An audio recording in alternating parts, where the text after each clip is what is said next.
armed up, you want to get coached up, you want to take it to the next level, we're combining philosophy and tactical execution to help you get an edge.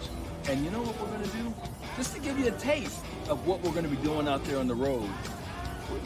Let's do a webinar. What do you say? Yeah, let's give away. We're doing a free webinar for you guys, all right? All you got to do is register, come and show up. I'm going to be dropping some tips. Ken's going to be dropping some tips, and we're going to be answering questions live. It's free. You don't want to miss it, so make sure you register. We're taking this shit on the road, guys. We're coming to you. So if you want to get armed up, you want to get coached up, you want to take it to the next level, we're combining philosophy and tactical execution to help you get an edge. And you know what we're going to do? Just to give you a taste of what we're going to be doing out there on the road. Let's do a webinar. What do you say? Yeah, let's give away. We're doing a free webinar for you guys, all right? All you got to do is register, come and show up. I'm going to be dropping some tips. Ken's going to be dropping some tips, and we're going to be answering questions live. It's free. You don't want to miss it, so make sure you register. We're taking this shit on the road, guys. We're coming to you. So if you want to get armed up, you want to get coached up, you want to take it to the next level, we're combining philosophy and tactical execution to help you get an edge. And you know what we're going to do? Just to give you a taste of what we're going to be doing out there on the road. Let's do a webinar. What do you say? Yeah, let's give away. We're doing a free webinar for you guys, all right? All you got to do is register, come and show up. I'm going to be dropping some tips. Ken's going to be dropping some tips, and we're going to be answering questions live. It's free. You don't want to miss it, so make sure you register. We're taking this shit on the road, guys. We're coming to you. So if you want to get armed up, you want to get coached up, you want to take it to the next level, we're combining philosophy and tactical execution to help you get an edge. And you know what we're going to do? Just to give you a taste of what we're going to be doing out there on the road. Let's do a webinar. What do you say? Yeah, let's give away. We're doing a free webinar for you guys, all right? All you got to do is register, come and show up. I'm going to be dropping some tips. Ken's going to be dropping some tips, and we're going to be answering questions live. It's free. You don't want to miss it, so make sure you register.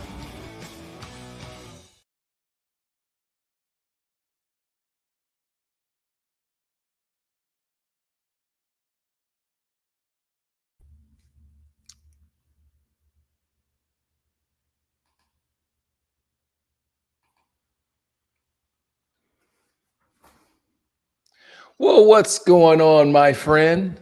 What is happening? I'm fired up for today, man. You know what, man? Anytime I get to hang out with my guy Ken Lundeen and some of our friends on the interwebs and LinkedIn and Facebook and wherever you guys are checking in from, it's a good day. It's a good day. I might even crack open a bottle back there. I don't know, man. Maybe that'd be on brand. Hey, guys that are, please let us know where you're checking in from. I'm seeing that we've got an audience building on LinkedIn. We've got an audience building on Facebook. So first, I want to just thank you guys for hanging out with us and let you know that we appreciate you taking some time. Really, you know, what we're gonna do today is just talk a little bit about what it is that we're doing. Share a little bit of information with you guys, and then just open it up for Q&A. We'd love to just be a resource to help you in your business, help you in your sales, whatever you're challenged with. So, you know, why don't we start with Ken? Why the hell are we doing this? Like, what were you thinking? Like, why you want to partner up with this crazy guy? Oh, there's 1,000 reasons that I want to partner with you, but I mean, let's just kind of set the stage. You know, we've had a crazy 3 years in business. Yeah. And it's just, I mean, it's been insane. You know, we had COVID and everybody was supposed to go out of business, but then everybody got more business than they knew what to do with. Now we're seeing sellers not hit quota. It's a hard job. Remote work has made it less social. And you were like, I remember when you came to me with this, you said, hey, Ken, what do you think about this idea? Let's take it on the road and let's go get the joy of selling back to these sales forces. And what resonated with me, even though I'm a tactical guy, but that really resonated with me, because it was about the thing that we carry our emotions into what we do daily. We carry our emotions into sales calls. We carry our emotions into sales meetings. And man, if we can put the joy and get some people to have some actionable things, I think we're going to kill it for some people, and they're going to have a great time. No doubt, man. No doubt. So like for me, you know, as many of you out there know, I released the book, Shut the Hell Up and Sell, at the beginning of the year. And just taking you guys through that journey a little bit. I did not intend to write a book. I really didn't have this, Ken, as you know, it wasn't something that was on my radar, but I felt called to do it during the pandemic. And not because I was sitting in the house with nothing to do. I had plenty to do, but it was just like, I felt that there was a shift, and going to be a shift in terms of just, let me back up. The first shift was a shift towards more transactional selling, right? Less solution selling, less relationships, because for a lot of us out there, selling was easy, right? And so I saw people getting further and further away from that. And I was concerned that at some point in the very near future, we're going to hit a point to where it's not going to be easy anymore, because their buying habits are going to change, because during the pandemic, they're buying a lot of our stuff because they had to, or at least they felt that they had to. And so I could see that, oh, that's going to change. And I felt like sellers aren't going to be ready for that, because there's so much in a transactional mindset. So I wanted to create the book as a way to serve that community and bring people back to the fundamentals, and also to bring the joy back, because, you know, we're getting into such a transactional mindset, such a mechanical mindset, overuse of technology, or using technology in a way that just doesn't really bring us together, that doesn't connect us with our seller, with our customer, that doesn't help us to build those relationships. And so, like, I felt like that's the reason why this book could serve so many people. And so after the book came out, I was thinking, hey, what are some other ways that we can really engage and interact with community? And, you know, my whole message of philosophy of sales, which is, you know, and what we talk about in the book, which is the fuel to the tactical execution, right? Like having the right philosophy, having the right mantra for how we do business, having the right ethos, and then combining that with tactical execution. So as I thought about doing something like this, I'm like, you know what? There's no better tactical execution guy that I know than Ken Lundeen when it comes to the sales game. So, you know, I wanted to share my message of the philosophy for how to do business, the philosophy for how to sell, and then partner with you and your superpower of tactical execution, so that we can help people to not only bring back that joy and enjoy what it is we do, take pride in salesmanship, but come out of this with specific tactics, specific strategy, specific direction in terms of how to execute successfully. So that's kind of my thoughts. Yeah, I think it's fantastic, because I think, you know what? Okay, sales managers, sales leaders, let's be real for 1 second. Stop ignoring that the things that go on between your sellers' ears are the reason they won't execute on the skill sets that you think they have, right? If I'm got a need for approval and I need everyone to like or love me, well, I'm not going to ask the hard question about close dates, pricing, or other things. And so if you don't get the mindset right, it really jacks up the ability to perform in skill sets. Like imagine the following scenario, that I'm a high school All-American swimmer, right? And then from being a high school All-American swimmer, I have a near drowning event while I'm in college. Like pumping my chest, CPR, heart stop, go to the hospital. And now my belief system is that if I step in the water, I'll drown. Do you think I have the skill sets? I was an All-American. But your mindset is just so important. So that's awesome. And I love that we're doing this.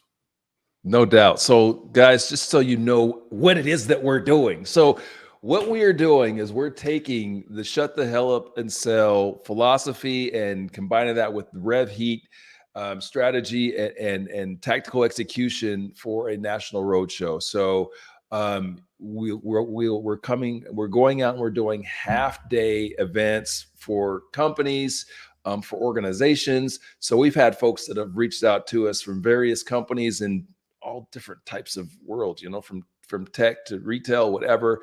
The philosophies that we're talking about, the strategies that we're talking about can apply to so many different businesses and so many different industries, right? And so whether it is companies, whether it is organizations, I had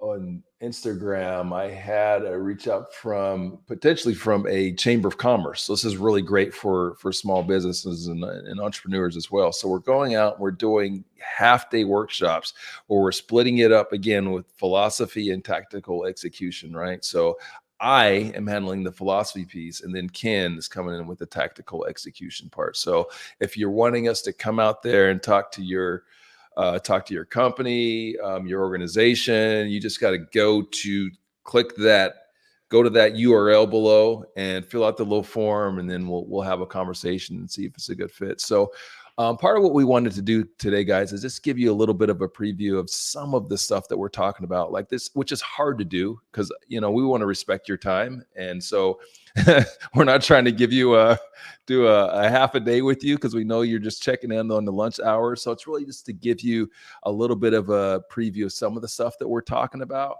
a little itty bitty morsel, and then open up the floor to you guys for Q&A, man. Like, I really just hope that, at the very least, we can serve you in answering some of the questions you have, some of the challenges you have, and not just running our mouths talking about some things that you may or may not care about at the moment. Again, this is a snippet of what we do over the course of 4 hours. So sound like a plan, Ken? Yeah, let's rock. I mean, let me tell you this, stay around for the next 25 minutes. I promise you'll take a nugget that will improve somebody's deal or somebody's sale or somebody's mindset this week. Bam. Love it. Okay. So why don't I just go ahead and get us kicked off? All right. So my little nugget for you guys today is around personal branding, right? So I'm going to give you just a little itty bitty personal, masterclass on masterclass/webinar on personal branding and how to leverage your unique attributes, how to create a powerful personal brand that attracts potential clients and sparks, engaging sales conversations. All right. So the first thing that I want to talk about is building a personal brand that stands out, right? So we all understand that in today's, this digital age that we're in, that establishing a strong personal brand has become more critical than ever, right? It's getting to the point to where it's going to be necessary for high performers. So, your personal brand, this is what's going to set you apart from your competition. It's going to help you to attract potential clients. And so I'm going to dive a little bit into understanding and helping you to understand and leverage how to leverage your unique attributes and to create a more powerful personal brand.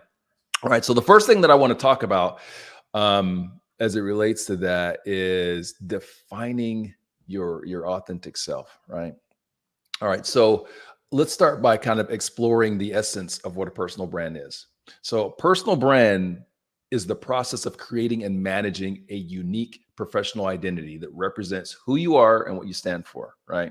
So it's about showcasing, again, your authentic self, which I know that gets used a lot, but follow me, you guys understand me when I talk about this. So again, it's about showcasing your authentic self to resonate with your target audience. These are the people that you want to do business with. These are people that you want to make impact with. So this is what we called back in the day a reputation. That's it. That's it. We're calling it personal brand. It's a reputation, right? It's not that. It's an old school concept. The difference is that because of technology, we're able to spread our reputation to a much larger audience, right? And help to shape the narrative as well. Whereas in the past, like, your reputation is totally 100% based upon what other people say or think. Well, now you can shape that a little bit by how you present yourself on social and beyond. So one thing that I want to make clear is that it is not about creating an image. This is something where I see people go wrong, where they're trying to create an image or a narrative that's not them. What it's about is exposing people to your uniqueness so that it uncovers people who can relate to you and dig you, right? That's the foundation for, doing the best doing great business for the strongest business relationships. Look, I've been in business for I'm just going to say over 20 years at this point, Ken. I'm not going to I've stopped putting numbers on it. Anyway, what I've learned over 20 You're allowed years. to. That's the official cut. That's the official cutoff date for having That's to the date yourself. cutoff. What I've learned is that over the 20 years is that the key to the best business relationships and doing great business for a long time is alignment and connection, right? So when we're creating these brands, it's really about sharing ourselves in ways that help us to connect to the people that we're going to have great alignment with. What it is not about is trying to appeal to everyone or being all things to everyone. Listen, I understand there's some people out there, maybe some of you that are watching this right now, that are out on me. You're like, Ronell, he's not my guy. Or others of you are like, oh, that's my guy. I get him. That's what I want. That's what you want. Like, clearing the field of the people that aren't in on you is probably even more important than identifying the folks that will vibe with you, just because it can just muddy the field, right? So by leaning into your authenticity, your authentic self, when it comes to creating your personal brand, you're going to help to identify, again, the folks that are going to lean into you and the folks that you can have great business relationships with, and the ones that you can't, right? The ones that don't dig you. All right. So next thing I want to talk about is uncovering your strengths and passions, because this is critical to building your personal brand. So, your unique attributes are what are going to make you stand out from the crowd. They're a combination of your strengths, your skills, experiences, and passions. So this is what you should look to display to the world if you want to leverage a personal brand to, build your business and to grow more sales. So it's not just that you are known, right? It's about what you're known for. Think about that. Not just being known, but what you're known for. All right. So here's a couple of just simple strategies to get you guys started down that road of understanding your unique strengths and passions. First, it starts with honesty. We got to be honest. So self-reflection and introspection. All right. Who are you? Who are you? What do you dig? What do you like? What do you don't like? Like, you got to be honest with yourself. Yeah, I'm gonna go sit on the couch right now. So I'll be right back. We got a little therapy session going on. All right. You got to seek feedback from others, guys. All right. So people that you trust, seek feedback from them, again, because we're just trying to get to our authentic self. Before we put ourselves out there to the world, we got to really kind of connect with who we are. And like Ken said, maybe get your therapist to give you some feedback. Analyze your accomplishments and successes as well. And then just identify what your core values and belief systems are. Like, you got to get to all of these things again so that you can better understand who you are, so you can better present yourself to the world. And be honest, because that honesty, that's what authenticity is. Like, we use that term a lot, but that authenticity at the end of the day is just like that honest version of yourself that will resonate with people. When you are inauthentic, that will do the exact opposite. Yeah, at first they might be like, oh yeah, this person's interesting, but it will show through over time. All right. Next, sharing your journey and vision. Okay, so once you've identified your unique attributes, it's time to craft your little personal brand story, right? The brand story, this is the narrative that connects your attributes to your audience. And it should be, again, authentic, compelling, and aligned with your values and goals. All right. So the first thing you need to do is define your mission or vision, right? A lot of times as we are building personal brands, or people are building personal brands, they don't have a reason. They don't have a vision. They don't have a mission. What the hell is it that you're trying to accomplish? All right. So let's start there. What do we want to accomplish? What does success look like? I'm a big reverse engineer guy. So I think about outcomes, and then I go ahead and build the system to get those outcomes. So again, think about what you're trying to accomplish. What does success look like for you? Why the hell are you doing this? And what sort of outcomes you want? Next, elevator pitch. Craft a memorable, simple elevator pitch. I'm not a big verbose guy when it comes to elevator pitch. And you got to craft this just so that this is, again, another thing that kind of keeps you focused on your success and what it is you actually do, and what it is, the outcomes that you want. So when it comes to elevator pitch, I have this rule. You got to communicate 3 things. Who are you, what you do, and who you serve. That's it, right? Simple as that. Who are you, what you do, and who you serve. All right. Create a consistent brand message. So, your brand message, this could be, I like to call this an ethos or mantra. So for me at Business and Bourbon, it is education, inspiration, and motivation. And this just helps me to stay focused and helps my team stay focused on everything that we do. We got to check one of those boxes. That's our ethos. That's our focus. Like we're going to educate, inspire, and motivate.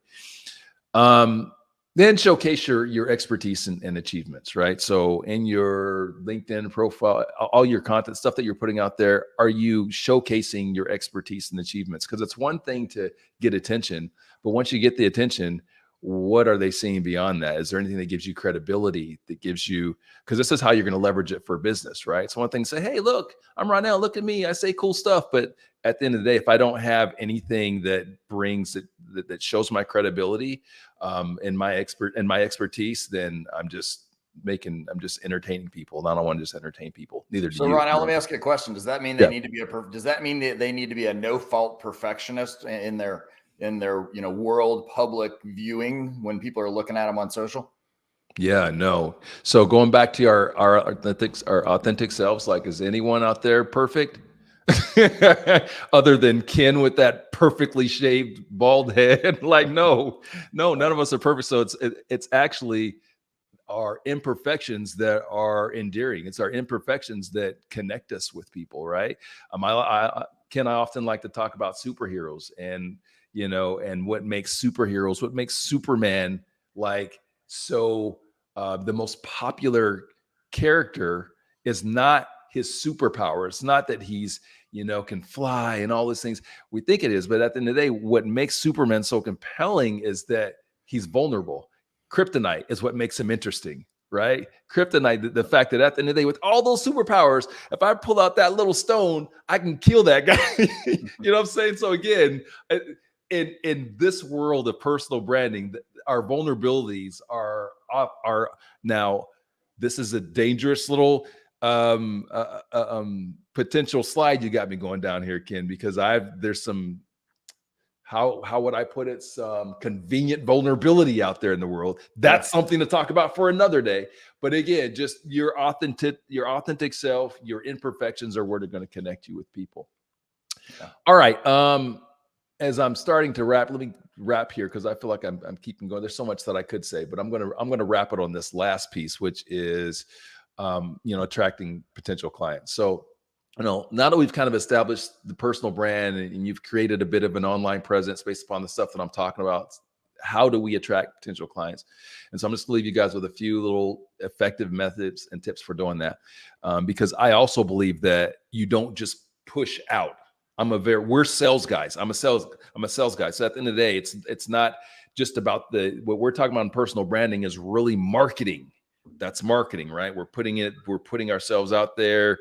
We're broadcasting ourselves, but I believe that every good marketing effort needs to be combined with a direct outreach effort, a sales effort. So we're pushing it out, but then we're going out and we're getting those folks. All right. So here's a few quick things that you can do once you started to build that personal brand. First, networking and relationship building. Join virtual groups that you have alignment with, not just, general, like the more you can niche down, the better, right? So if you got alignment with, you're in whatever industry and you serve a very specific clientele, whatever, try to join groups where, again, you can bring value and there's great alignment. In your content, you got to offer valuable insights and resources in your content, right? So it can't just be like, the self-serving stuff where it's, just the authentic shares. If you make sure that your shares are resonating with the audience that you want to impact, right? And it brings value to the world. Like in my mantra, education, right? Education, inspiration, motivation. All right. Participate in industry events. You got to get out there. You got to take this online, offline, right? Use this as marketing, then get out to your industry events, get out to conferences and start shaking hands and kissing babies. Targeted marketing campaigns. You can kind of use some of those to grow your message as well. I'm more of an organic guy, but it's something that some people do to success. So you can, tap into some of these marketing campaigns on your social media platforms and all that sort of stuff. Last thing I will leave you guys with, super important, targeted connection and growth strategies. This is something that I've done to tremendous success over the last 5 years in growing my network. And that's why my network is so powerful, because we've I've been very targeted in who I connect with and growing my network, right? To make it an actionable network. It's not just a bunch of random people all over the place. I'm focused on connecting and identifying people that I've got great alignment with based upon industry, based upon experience and all these other things, right? And then what happens when you start to do that, the system works for you. The algorithm starts working in your favor, and now you start getting more of those people that are being exposed to you by the algorithms and by the people that are engaging in your content, right? So that will work to your detriment if you are not as intentional as well. So if you start connecting to, randos that there's really no business alignment, you're going to get more randos. All right. That's what I got. Okay, guys, I'm done. I feel like I've been running my mouth. Now it's time for me to bring my buddy Ken on over. You take the stage.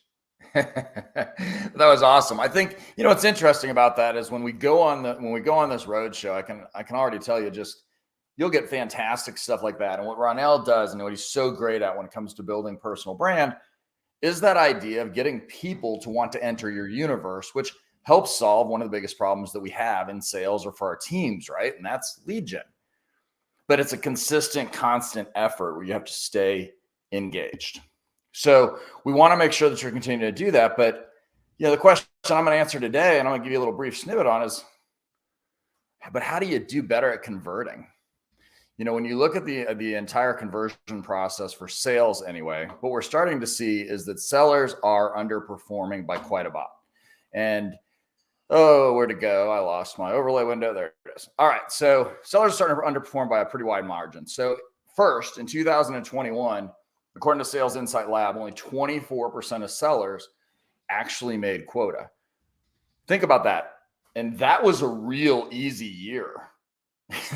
That wasn't a hard year, people. 2020, we had a 3 or 4 month blip. Everything went a little bit sideways. On the other hand, 2021 was supposed to be a great year, but it was masked because you have massive overperformance by a small percentage of sellers. Mm-hmm. So that's what we're fighting against right now, because don't you want your teams to be more effective? And here's part of the reason why it's happening. Less than half of buyers feel like they're getting value from you and your sales process. That stinks, doesn't it? Like, we like to think, we all say, hey, be value added. We're here for that. We have these things going on, but we're not. And so what really matters is what's coming from our buyer's perspective. So when we start to talk about that, what I'm going to talk to you about today is something that we call the Opportunity to Close Roadmap. There's a 16-week program on this, so we're only going to get a small snippet of it when we talk through this today. But what this chart shows you, because I just want to show you, this isn't just one of those frameworks we kind of threw out there and, we think it works because people say it's good. This is actual real data that we got from a client across over 200 opportunities. And on the far side, where it's going bottom left to top right, what you can see is the higher the score, the higher the close rate, all the way up to in excess of 75%. So think about that. If you have a 15% close rate, you can get 5x more sales if you have the right process in place. And so I'm going to talk to you about this methodology and give you some stuff that you can take and work with your team today. Big background on this. Like, these are the 6 areas. There's 6 areas. We score them all 0 to 3. And so we've been doing this for a while. But what you're going to find here is that there's one simple reason why your teams can't unlock budgets and create urgency, why you as a seller might be having a problem doing that. And the reason that we can't get to that is because we don't understand one basic thing. We don't understand how to go deeper on our business needs. If you want to know the number one thing that you can do as a team today that will unlock your business, unlock budget, unlock funding, and create urgency, let's start connecting on a higher level with our prospects. But we get a little lazy because we tend to get happy years. So I'm going to walk you through this process and know that when we're doing this deeper, we actually have this needs analysis framework that helps guide the conversation so that people can build out a business case with the folks that they're working with their prospects. Because we want to be audible ready in these environments. So real quick though, in the chat, I got 2 fired up. Ronell had me going. Do me a favor, hit an S in the chat if you're in sales, M if you're a manager of frontline salespeople, or sales leader if you've got a couple layers of management below you. Just want to see what we have in the audience so I can try to make any adjustments that'll make this relevant for you. So with that being said, let's just kind of jump into this. So with business needs, we have this scoring system, and we're like, what's your business need and motivation? And I promise you, in the next 5 minutes, I'm going to help you improve your pipeline. So first, a 0 is no information on all fronts. A 1 is there's a no need and tactical. And this, in my opinion, I don't have the actual data. Perfect. Appreciate that. Sales leader, manager, sales, perfect. I appreciate y'all. Where we stop, or where your team stop, is at this, right? We all have seen the data. 70% of the actual buyer's journey is done before they want to engage with sales, right? Give me a yes in the chat if you've heard that one before, because everybody's been screaming it and saying, is sales dead? Is AI going to take it over? So we have those things going on where we're hearing it. But here's the reason. It's because we tend to think, because a prospect came in, told us they had a tactical need, that that's enough. But let's say that you're selling a software that offers some great reporting features. And your prospect comes in and says, yeah, we need we need better reporting. Now let's say that your solution's 50 grand. And then you go to your prospect and the buyer and you go, hey, for 50 grand, I can get you prettier looking reports. That is unlock budget. But what might unlock budget is when you go from that known tactical need and you can map it to a 12-month priority. And so when we think about that, think about this. So I have this, reporting thing. They say they need better reporting. Very few companies are going to spend 50 grand just to see prettier PDFs. You know what they'll spend 50 grand on? Real-time data insights that allow them to take action that reduce risk, expense, or improve revenue. So it's our job to go up a level and help them connect beyond their known need. The risk of them doing 70% of the research before they get to you, there's 2 of them. You think they've done 70% of the research. They think they know what the problem is they're trying to fix. So we want to map it to a 12-month priority because we want to get their eyes off the desk. If I say, how are you today? You're going to tell me that your foot hurts and your back hurts yesterday. And, I've got this thing, and it's all the stuff that's in your immediate surface. But on the other hand, if I say something to you like, hey, what's the most important things you have to accomplish over the next 6 months? Eyes get up off the desk. We're looking out at the horizon, and we get to have a real conversation. All right. Oops. Backwards. And backwards. And there we go. So technology. I'm not a genius. All right. So how do we get to a 3 when we're talking about business needs and motivation? How do we score a 3, which means we're at the highest level of the business needs and motivation in order to create a fantastic opportunity and have that opportunity be strong? Well, here's how we get to it. The buyer has agreed that it's urgent and important. By showing numbers in the chat, how often do you think you actually get to the buyer versus having to work with a champion? I'd be super curious about that, because so many people miss that. Because we absolutely have to do that. So according to a objective management group, sellers who they've analyzed 2.5 million sellers, but sellers who are high skilled at reaching decision makers sell 347% more than those who aren't. And so you can see why it's so critical, because otherwise, have you ever lost a deal? Your champion's like, oh, I'm in, and then found out somebody else had to make a decision?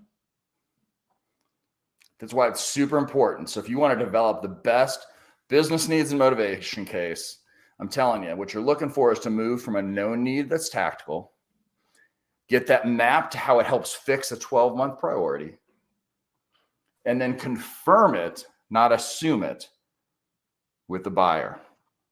So that was hot and heavy and fast, Ron Al. That's an hour and a half course when we do it in our normal trainings.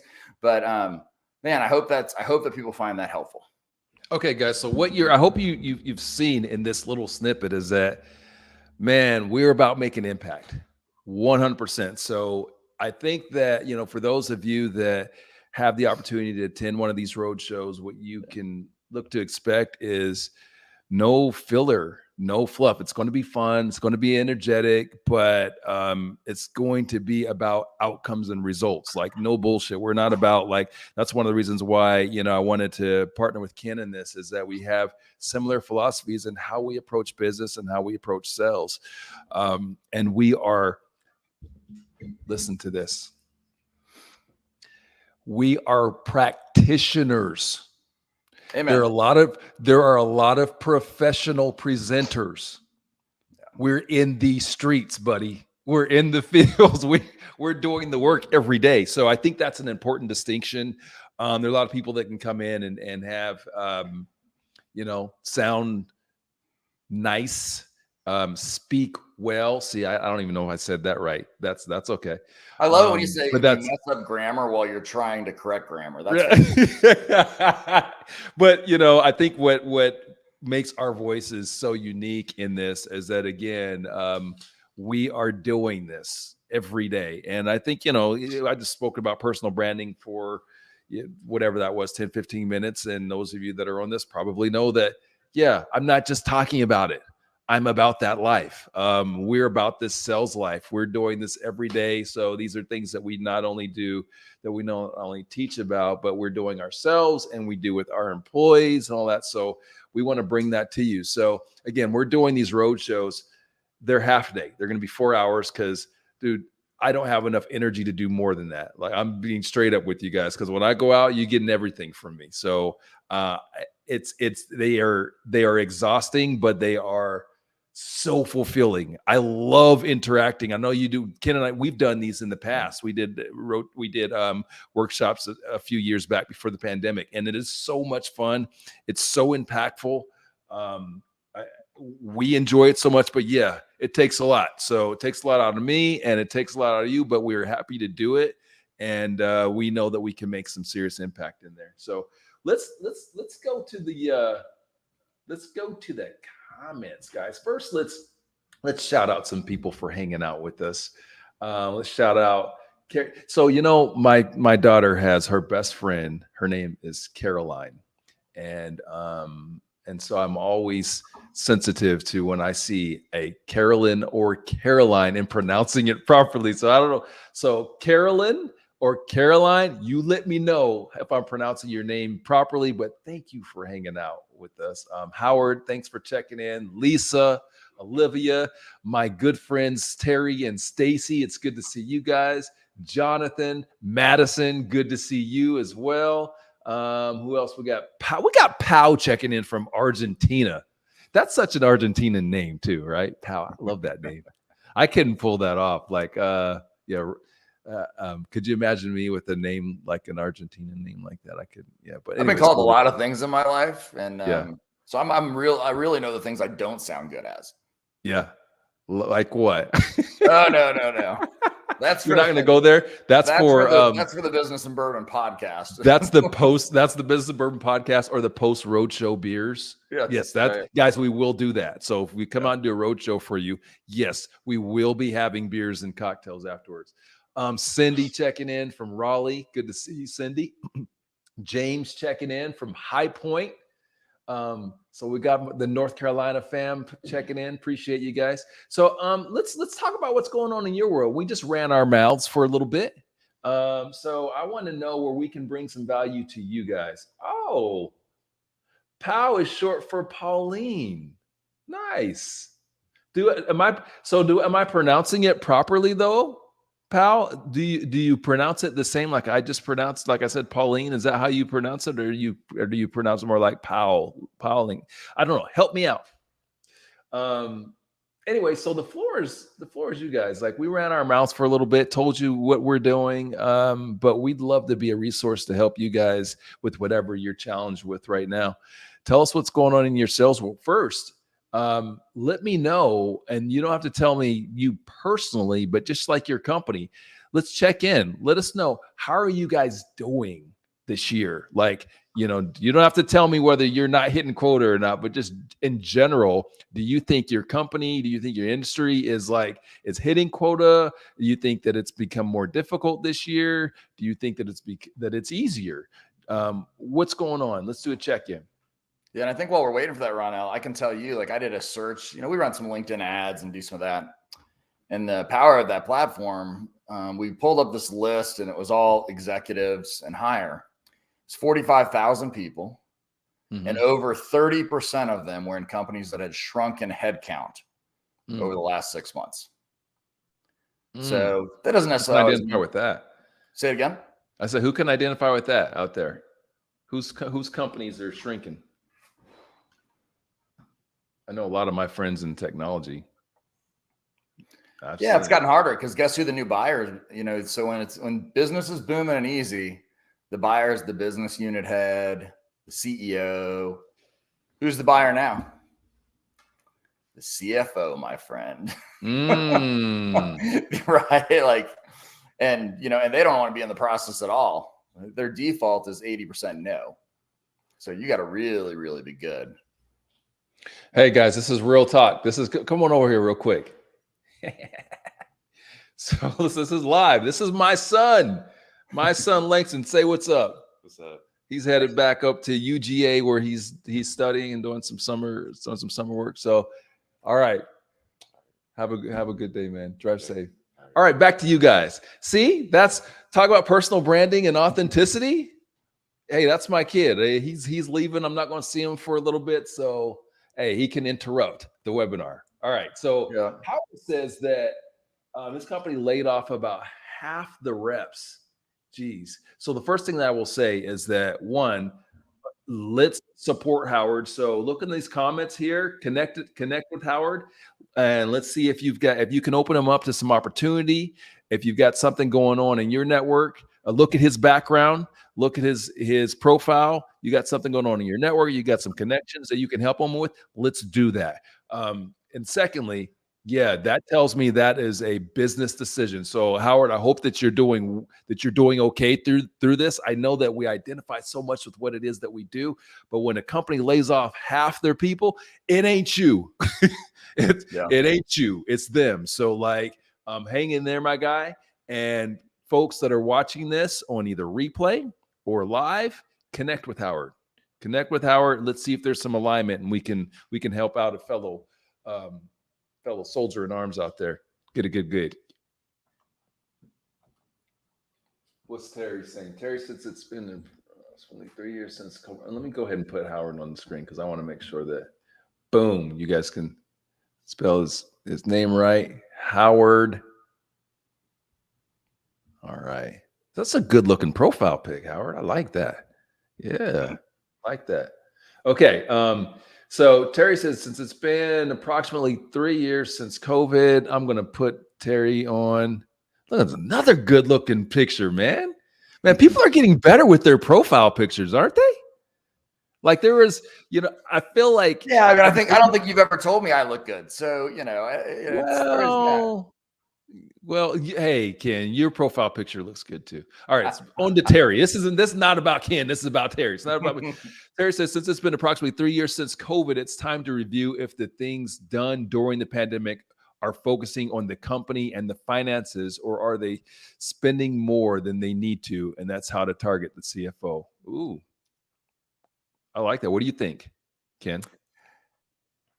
The finances are spending more than they need to. I think it depends on how you position your product and your service. But certainly what you've really got to do is get where, here's one of the things, like we've even changed the term in my book that's coming out, and then we've gone from champion to ambassador. And the reason is too many times we mistake our champion is going to get the deal done for us. And so between actually getting them to become an ambassador and promote your solution and fight for your solution and get you to the buyer, you need to surround it. Gartner says there's 11 people in every business decision now, every buying decision. So I think the truth, Terry, I think you're onto something. I think the truth is we also need to make sure that we're engaging the decision-making unit instead of just the decision maker or champion. I would just add to that. So I agree with you and I agree with Terry. So here's the thing. Yeah, there are groups, but there is more. All power is not equal. and Nope. and to Terry's point and to the point that you made previously, the CFOs are more, they have more power than they did even last year, right? Because that transition has already happened, guys. We've all seen it. Like everyone, here's what happens when you're in a period of abundance. When you're in a period of abundance, there's tons of spending. Nobody's really looking at stuff. And now we are out of that period of abundance. Everybody's out of it. Yeah. Everybody's out of it. When we get out of that period of abundance, well, the financial stakeholders, they are now they have more control. They have more power because now we're all thinking about how can we get efficient and how can we get costs. So these are the types of buzzwords and things that we need to be talking about as well. When you're having sales conversations, you need to be talking about efficiencies. That's something we used to talk a lot about before the pandemic. You got to get back to that because that's what they want to hear. How can we get more efficient? How can we do more with less? Nice comment, Terry. All right. Pal's got a comment. It's popping on there. All right. She says she works for a software development company serving time and material agreements, model and staffing. We work mainly for companies in the US and Canada, but we decided to open globally since it's getting a tiny harder. At the moment, probably. Oh, guys, man. So what's so funny about that, Ken, is I come from the telecom world, and the telecom world and technology is so full of like acronyms. So like it's part of my DNA, but I am half the time lost in our current like text acronym world. I'm like, I gotta call my kids in the translate. What does that mean? Okay. Anyway. Yeah, my daughter, it took me like 6 months for my daughter and me to realize that sending K instead of KK as okay is actually means you're like mad or sarcastic. Oh, I learned something new. So, but yeah, I mean, I see Pal's comments. We do a ton of work with software development companies. Understand time and materials. I'm sure Pal, if they haven't talked about it, they're probably talking about the idea of moving towards trying to do more fixed bid work. It's been highly competitive. I think one of the good news for maybe your company, which I can't guarantee, but I can just tell you big picture, the U.S. companies are having a hard time because now with the CFO hire involved, and back to Terry's thought, remember when I showed business needs, we're stopping at the tactical thing instead of aligning it to the strategic priority. To get a CFO buy-in, you have to have a strategic priority. But I think the U.S. firms are starting to struggle. The buy cycles are getting longer. They're getting more complex, and people are more sensitive to pricing. And so I think the nearshore offshore model take a little bit of a step back, but I think at the end of the day, you'll probably benefit from that particular happening. So I want to challenge you guys on something because, as business has changed, right, and it's harder to close business, what Pal's talking about here is something that a lot of companies are doing, while they may not be, or businesses are doing, not necessarily going to opening up their product to in a global marketplace, but they are looking to expand, right? They're looking to expand the markets that they're into, right, and go find new sources of revenue. I got a challenge for you guys. Think about this. What if instead of expanding, and I'm not saying this specifically to Pal and her company, just in general, especially those of you that are in these decision-making roles, what if instead of looking to expand, you went deeper and more niche, meaning those companies, those types of businesses that you can create great outcomes for, that you really knock it out of the park with. So instead of like going wider, going more strategic, more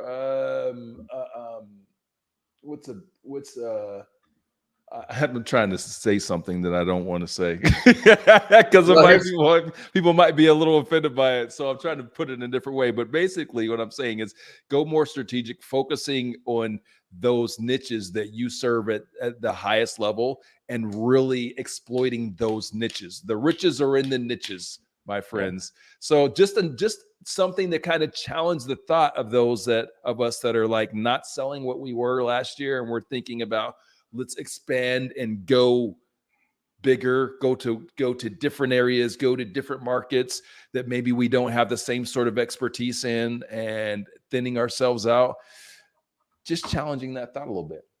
Yeah, I think you're right, because we'll ask people, hey, do you want ROI or do you want sales training? Because in a lot of times, the fastest ROI is going to become from expansion of those relationships. You know, we've had companies increase monthly sales 347% in just 120 days executing on that. So totally agree. Oh yeah, no, that's the first. Whenever I'm working with a company on a consulting gig to help them with, you know, their sales and their marketing, the first thing I ask them is, what are we doing with our existing customers? Because the fastest way to new money is old money. Absolutely. Like, are we really exploiting those folks that, because, you know, in the sales process, and you and I have talked about this in the past, Ken, that so much energy is spent on the front end of the sales process. The very front end is called, hey, like me and believe that I'm credible. And there's a lot of energy in it. Like, you spend a lot of time just trying to get exposure to people and to prove your credibility. Well, the people you've already done business with, you have that credibility already. Yeah. You are way ahead of the game. So, you know, go back to, for those of you looking to start, you know, or maybe you're dealing with some of these challenges that we're talking about, look at your existing customer base and really understand if you are exploiting every single opportunity to serve them where you're already ahead of the game. So not only to serve them, but to use them and to help you to expand your business, right? So if you've already proven yourself to Timmy over there, well, guess what? Timmy would be a great person to help you in terms of introducing you to more Timmys, which, by the way, you killed it with Timmy, so you'll kill it with them. Again, this is more of a strategy that's centered around niching down and focusing your sales activities on those folks you're uniquely qualified to serve and knock it out the park with, as opposed to going to wider audiences. All right, what else we got, guys? Where are we at on? Oh man, that flew by. So as we're getting ready to close here, Ken, you got some closing comments? Yeah, let's go. So this is, I mean, whether you're a salesperson and you think you could benefit from this, whether you're a sales manager or leader, and you're like, man, I could really use my team to have a little bit better attitude. I wish they could take more responsibility. And I wish that they actually had the skill sets that were better. I mean, give us a ring, because we're super excited about this, because we care. You can hear it in our voices and our inflection. This is just not a thing. You know, we lived through the experiences, like taking a rep who's had no sales to 22 million a year and being the number one sales rep in an international organization. That's how I get up in the morning and go, yeah, let's go do it. So no, I'm super excited about this, Ronell. I know we're going to have some freebies for people who reach out in the next kind of 48 hours, but man, let's just go. Let's get live with people. Yeah. So, pal, yes, you can rewatch this. This will be on replay. If you go to the Shut the Hell Up and Sell profile on LinkedIn, you can rewatch this. My closing thoughts, guys, listen, this is something that we're really excited to do, really excited to bring to our extended community, and we're super passionate about. So if you are either challenged with what's going on in your sales environment right now, or you're feeling stagnant, which there's a lot of that right now, unmotivated, you're seeing that from your sales team, and just a lot. What you can really expect to get from this is it's not like, let me back up, much like the book.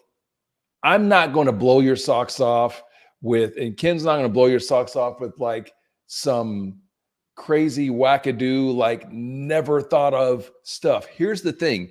Most of you are challenged right now because you've gotten away from the fundamentals.